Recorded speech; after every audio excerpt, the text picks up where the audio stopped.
Hello and welcome to this Cerner Millennium training video.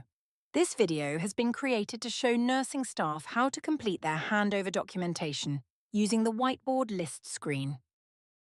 As of 2025, nurse handover S-bars are completed using the Whiteboard list screen. This is located in your grey toolbar. You will then select the Nurse Handover Whiteboard tab.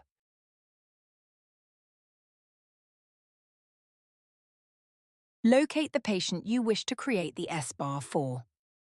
These are the two columns relevant to nurse handover. The recommendation column will display the text inputted on the previous nurse's handover.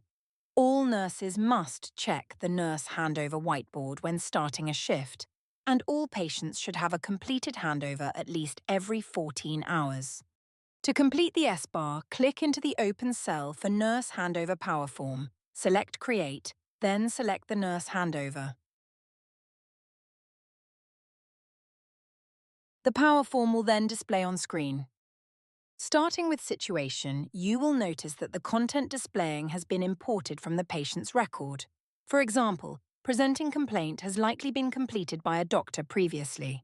This is done to stop work duplication and keep the data uniformed, regardless of the fact another profession has updated this area. Within Assessment, you will notice early warning scores and other nursing assessments have been imported from the Assessments and Fluid Balance area. Anything in grey cannot be updated within the form. However, white boxes can be updated whilst in the form. Recommendation is a mandatory to complete. Please ensure to input a date stamp at the end of your text. In our example, I will safely remove the previous data, as this has now progressed. If a complex discharge team progress note has been completed, this data will auto-populate within the form.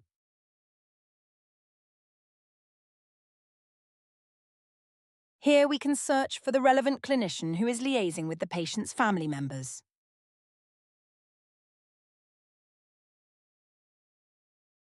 This drop-down will display reasons why the patients can be transferred to community intermediate care.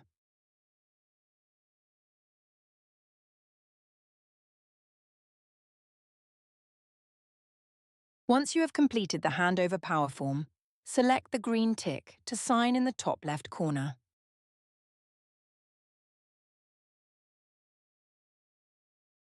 In the live domain, your patient's cell will then get a grey tick, like the image on screen, as well as your recommendation update appearing in the recommendations cell.